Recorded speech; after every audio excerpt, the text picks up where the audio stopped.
Hi hello வணக்கம். இன்றைக்கி இந்த வீடியோவில் வந்து என்ன பார்க்க போகிறோம் அப்படின்னா, நேற்று வீடியோட கண்டினியூஷன் தான். டிஎன்பிஎஸ்சி குரூப் 4 கேட்ட aptitude as well as logical reasoning கொஷின்ஸோட வீடியோ சொல்யூஷன் தான் பார்த்துட்ருக்கோம்.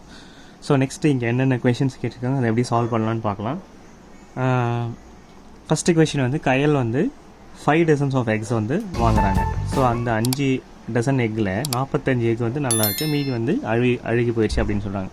அப்போ அழுகி போன முட்டையோட பர்சன்டேஜ் எவ்வளோ அப்படின்னு கேட்குறாங்க. ஸோ அப்போது ஒரு டசனுக்கு வந்து 12. அப்போது 5 டசன் வாங்குறாங்களா, 12 × 5 60. அவுட் ஆஃப் 60ல் 45 நல்லா இருந்தால் மீதி எவ்வளோ வந்து ரோட்டன் 15 வந்து அழுகி போயிடுச்சு. Okay, rotten. ஸோ இதோட பர்சன்டேஜ் எவ்வளோன்னு கேட்குறாங்க. அப்போது அவுட் ஆஃப் 60ல் 15 வந்து ரோட்டன் அப்படின்னா அதோட பர்சன்டேஜ் எவ்வளோ வரும்? இது 4 டைம்ஸு, இது வந்து 25 டைம்ஸ். அப்போது 25% வந்து அழுகி போன முட்டை இருக்குது அப்படின்னு சொல்கிறாங்க. இதான் இதோட ஆன்சர். சரி, நெக்ஸ்ட்டு இந்த மாதிரி ஒரு கொஷின் ரீசனிங்லாம் கேட்டாங்க. If Sunday is equal to 2, Tuesday is equal to 3, Thursday is equal to 2, what is the value of Monday அப்படின்னு கேட்டாங்க. ஸோ அப்போ Sunday is equal to 2, Tuesday is equal to 3, Thursday is equal to 2, what is the value of Monday கேட்குறாங்க. So Monday என்ன value அப்படிங்க, இதில் என்ன base பண்ணியிருக்காங்க அப்படின்னா வொவல்ஸை கேல்குலேட் பண்ணியிருக்காங்க, வேறு ஒன்றும் கிடையாது. இப்போ இங்கே எத்தனை வொவல்ஸ் இருக்குது? சண்டேல 2 வொவல், டியூஸ்டேயில் வந்து பார்த்தீங்கன்னா 3 வொவல் இருக்குது, தேர்ஸ்டேயில் வந்து பார்த்தீங்கன்னா 2 வொவல் இருக்குது. அப்போ அதே மாதிரி மண்டேல எத்தனை வொவல் இருக்குது? 2 வொவல். So answer is 2. இதாங்க ஆன்சர். ஸோ சின்ன logic, simple logic. Okay, next time.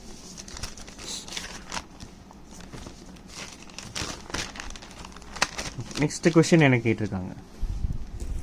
மென்சுரேஷன்லேருந்து ஒரு கொஷின் கேட்டிருக்காங்க. The radius of a conical tent is 700 cm and the height is 24 meter. Calculate the length of the canvas used to make the tent if the width of the rectangular canvas is 4 meter.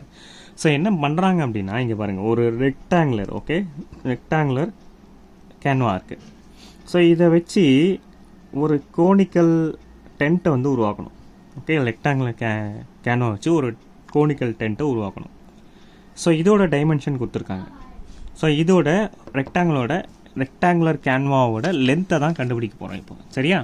சரி, first நம்ம என்ன கண்டுபிடிச்சிக்கணும் அப்படின்னா, இந்த cone இருக்குல்ல, இந்த கோனோட curved surface area அப்படின்னு சொல்லுவாங்க. So curved surface area CSA. Okay, curved surface area. இதுக்கு என்னென்ன வேல்யூ கொடுத்துருக்காங்க? ஹைட்டு கொடுத்துருக்காங்க, as well as ரேடியஸும் கொடுத்துருக்காங்க. So radius, height is equal to 24 metre, r is equal to இந்த 700 சென்டிமீட்டர் நான் 7 மீட்டர்னு எடுத்துக்கிறேன். ஒரே வேல்யூவாக ஒரே டைமென்ஷனாக கன்வெர்ட் பண்ணிக்கிறேன். ஸோ கர்வ்டு சர்ஃபேஸ் ஏரியா கண்டுபிடிக்கணும் என்ன formula? Pi into r into l. சரி, இங்கே ஆர் நமக்கு கொடுத்துருக்காங்க, எல் கொடுக்கல. ஸோ எல் கண்டுபிடிக்கணும் என்ன formula? L is equal to square root of r square plus h square. நமக்கு இங்கே ரெண்டுமே இருக்குது, ஆர் இருக்கும், ஹெச்சும் தெரியும். ஸோ அப்போது ஆர் ஸ்கொயர் எவ்வளோ? 7 ஸ்கொயர் வந்து 49 plus h square 24. Okay, 24 square வந்து 579.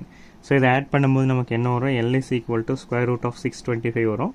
அப்போ ரூட் எடுத்தால் 25 மீட்டர். அப்போ எல் நம்ம கண்டுபிடிச்சாச்சு.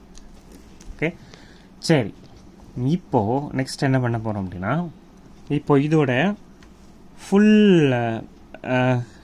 அதாவது எல் கண்டுபிடிச்சா இதுலேருந்து கர்வ்டு சர்ஃபேஸ் ஏரியா நம்ம ஈஸியாக கண்டுபிடிச்சலாம். இப்போ சிஎஸ்ஓட வேல்யூ என்ன? Pi r l. Okay, 22 divided by 7.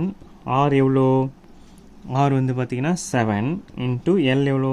25. So இதை கேன்சல் பண்ணும்போது 22 × 25 வந்து 550 மீட்டர் ஸ்கொயர். சரி, இப்போ பாருங்கள், இதோட ஏரியா, அதாவது கர்வ்டு சர்ஃபேஸ் ஏரியா கண்டுபிடிச்சிட்டோம். ஓகே, ஸோ இப்போ என்ன பண்ணுறாங்க, இந்த ஏரியாவை, அதாவது ரெக்டாங்குலர் ஏரியாவை டோட்டலாக வந்து கோன் ஏரியாவை கன்வெர்ட் பண்ணுறாங்க. ஸோ அப்போது இதோட area that is equivalent to இதோட ஏரியா. கரெக்டாக? ரெக்டாங்குலரோட ஏரியா வந்து கோனோட ஏரியாவுக்கு ஈக்குவலண்ட்டாக இருக்கும். அப்போ ரெக்டாங்குலரோட ஏரியா ஃபார்முலா என்ன? ரெக்டாங்குலர் ஏரியா ஃபார்முலா வந்து l into b. L into b is equal to தான் இந்த 550. இதுதான் இதை அப்படியே கன்வெர்ட் பண்ணிக்கிறாங்க. ஸோ இதோட ஃபுல் ஏரியா நம்ம கண்டுபிடிச்சிட்டோம், 550. ஓகே, ஸோ இப்போது ரெக்டாங்கிளோட என்ன கேட்குறாங்க? லென்த்து தான் கேட்குறாங்க. ஓகே, ரெக்டாங்கிளோட லென்த்து தான் கேட்குறாங்க. Length of the calculate the length of the canvas. Okay, length of the rectangular canvas அதான் கேட்குறாங்க. ஸோ அப்போது எல் இன்ட்டு பி. பி நமக்கு தெரியும். ஓகே, பி எவ்வளோ பிரெத் வந்து இங்கே கொடுத்துருக்காங்க 4 மீட்டர் கொடுத்துருக்காங்க. எல் தெரியாது. அப்போது 4L is equal to 550. அப்போ L is equal to 550 divided by 4 வந்து 137.5 மீட்டர். இதுதான் இதோட ஆன்சர். லென்த்து கண்டுபிடிச்சாச்சு. ஓகே, ஸோ இந்த கொஷினை நம்ம இப்படி தான் சால்வ் பண்ணணும். ஓகே, நெக்ஸ்ட் என்ன சொல்லியிருக்காங்க? இது ரொம்ப easy. Find the next number. இது மாதிரி ஒரு சீரீஸ் கொடுத்துருக்காங்க. அது நெக்ஸ்ட் நம்பர் என்னென்னு கேட்குறாங்க. 1 2 6 24 120 கொஷின் மார்க். இங்கே பாருங்கள், இது இந்த சீரீஸ் எப்படி போகுது அப்படின்னா 1 × 2 2, நெக்ஸ்ட்டு 2 × 3 6, 6 × 4 24, 24 × 5 120. அப்போ 120 × 6 வந்து 720. இதான் இதோட ஆன்சர். சிம்பிளாக இருக்கும். ஓகே, நெக்ஸ்ட் கொஷின் என்ன சொல்லியிருக்காங்க அப்படின்னா, if 3x + y is to 4x plus 6, sorry, 3x plus 4y is to 4x plus 6y is equal to 22 is to 32. What is the value of x is to y அப்படின்னு கேட்குறாங்க. சரி, இப்போ இந்த கொஷினை நான் எப்படி சால்வ் பண்ணுறேன் அப்படின்னா, ஒரு அசம்ஷனில் தான் சால்வ் பண்ணேன். இப்போ எக்ஸோட வேல்யூ நம்ம ஏதாவது ஒன்று கொடுக்குறோம். ஓகே, ஒய்யோட வேல்யூ கொடுக்கணும். ஸோ இப்போ மேனிப்புலேட் பண்ணும்போது நமக்கு என்ன வரணும்? 22 வரும். அதே எக்ஸ் அண்ட் ஒய்யோட வேல்யூ இங்கே கொடுக்கும்போது நமக்கு என்ன வரணும்? 32 வரணும். நான் என்ன பண்ணுறேன்? சப்ஸ்டியூட் பண்ணுறேன். சரியா? இது ஒரு ஜஸ்ட் ஒரு அசம்ஷன் தான். நான் எக்ஸ் இஸ் ஈக்குவல் டு 2னும் ஒய் இஸ் ஈக்குவல் டு 4னும் கொடுக்குறேன். ஸோ 4னு கொடுத்தா 3 × 2 + 4 × 4 எவ்வளோ வரும்? 6 + 16 22 வந்துருச்சு. அதே மாதிரி அதே எக்ஸ் ஒய் வேல்யூ இங்கே சப்ஸ்டியூட் பண்ணுங்கள். 4 × 2 + 6 × 4, 4 2s are 8, 6 4s are 24, 24 + 8 வந்து 32. ஸோ அப்போது இந்த வேல்யூ நமக்கு வந்தாச்சு. அப்போ எக்ஸ் அண்ட் ஒய்யோட வேல்யூ என்ன? 2,4. அப்போ எக்ஸ் இஸ் டு ஒய் எவ்வளோ வரும்? 2:4 is equal to 1:2. இதுதான் இதோட ஆன்சர்.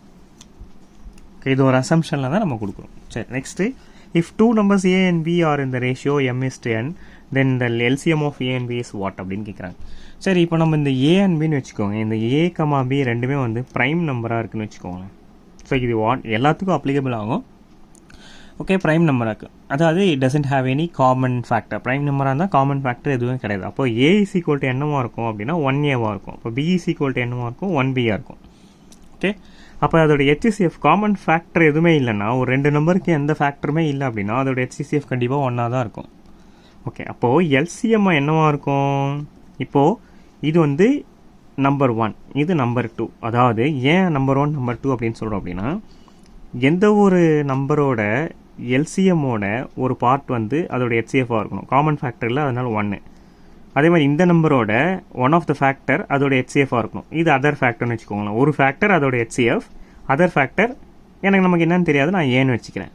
அதே மாதிரி ஒரு ஃபேக்டர் HCF, அதர் ஃபேக்டர் நமக்கு பின்னு தெரியாது. இந்த நம்பரோட அதர் ஃபேக்டர் பின்னு தெரியாது. அப்போ HCF 1ன்னா எல்சிஎம் என்னவாக இருக்கணும்? எல்சிஎம் வந்து எல்சிஎம்மோட ஒரு பார்ட் வந்து HCF-ஆக இருக்கணும் இன்ட்டு இந்த நம்பரோட அதர் ஃபேக்டர் இன்ட்டு இந்த நம்பரோட அதர் ஃபேக்டர் இன்ட்டு. அப்போ எல்சிஎம் இஸ் ஈக்குவல் டு என்ன வரும்? A × B வரும். ஓகேவா? அப்போ எல்சிஎம் என்ன? AB தான் இதோட ஆன்சர்.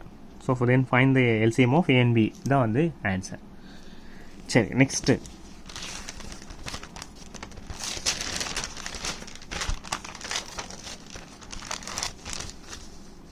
Question number 13. இந்த HCF ஆஃப் 2 நம்பர், 2 நம்பரோட HCF கொடுத்துருக்காங்க 11, அந்த 2 நம்பரோட எல்சிஎம் கொடுத்துருக்காங்க, ஒரு நம்பர் கொடுத்துருக்காங்க, இந்த ஃபைண்ட் அதர் நம்பர், இன்னொரு நம்பர் கேட்குறாங்க. ஸோ இதை எப்படி சால்வ் பண்ணலாம் அப்படின்னா, ஒரு நம்பர் கொடுத்துட்டு அந்த 2 நம்பரோட HCF LCM கொடுத்தா அதர் நம்பர் ஃபைண்ட் அவுட் பண்ணுறதுக்கு ஒரு ஃபார்முலா இருக்குது. Other number is equal to HCF × LCM divided by given number, அதாவது 1 நம்பர். ஸோ பண்ண 11 × 693 டிவைடட் பை 77. இது வந்து 7 டைம்ஸ் கேன்சல் ஆகும். இது வந்து 99 டைம்ஸ் கேன்சல் ஆகும். அப்போ அதர் நம்பர் இஸ் 99. இதுதான் இதோட ஆன்சர். ஓகே, நெக்ஸ்ட்டு என்ன கொஷின் சொல்லியிருக்கேன். A merchant has 120 liter and 180 liters of 2 kinds of oil. He wants to sell oil by filling the 2 kinds of oil in tins of equal volume. What is the greatest capacity of such a tin? அதாவது ஒரு 2 type of oil இருக்குது.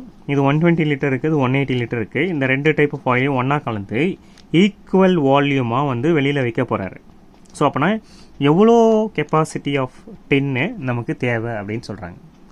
எவ்வளோ capacity of greatest capacity of tin தேவை அப்படின்னு சொல்கிறாங்க. So இந்த மாதிரி type of questions நம்ம என்ன பண்ணலாம் ஃபஸ்ட்டு அப்படின்னு பார்த்தீங்கன்னா, இப்போ கிரேட்டஸ்ட் கெப்பாசிட்டின்னு கேட்கும்போது நம்ம வந்து HCF ஓகே, இப்போ 120 இருக்குது.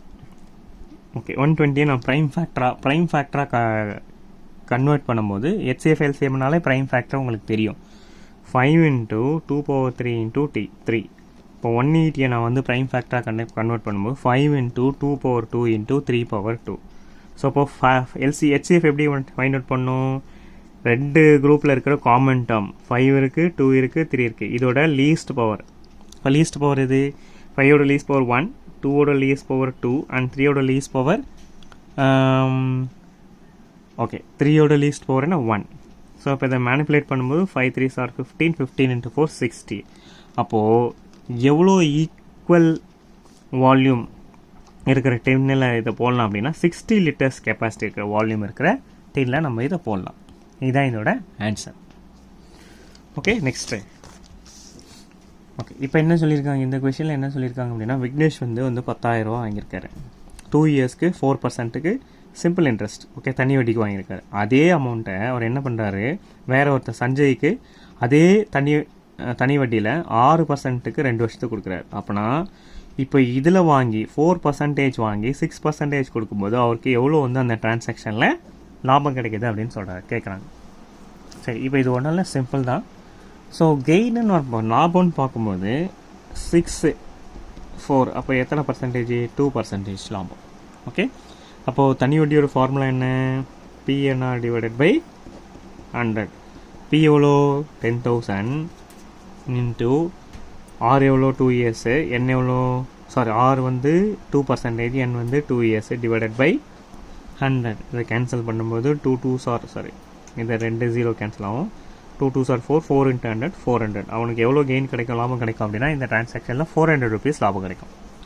சரி, next find the ratio between HCF and LCM of the number 7 and 13. 7 and 13ஓட ratio between LCM and HCF, இந்த ரெண்டு நம்பரோட HCF as well as LCMோட ரேஷியோ கேட்குறாங்க. சரி, LCM அப்படின்னு எடுத்துட்டா 13 இருக்குது, 7 இருக்குது. இந்த ரெண்டு நம்பருமே ப்ரைம் நம்பர். அப்போ ப்ரைம் நம்பராக இருந்தால் எந்த ஃபேக்டரும் கிடையாது. அப்போ 13 × 7 = 91. HCF அப்படின்டா இந்த ரெண்டு நம்பருமே ப்ரைம் நம்பராக இருக்கிறதால இதுக்கு எந்த ஃபேக்டரும் கிடையாது. அப்போ HCF = 1.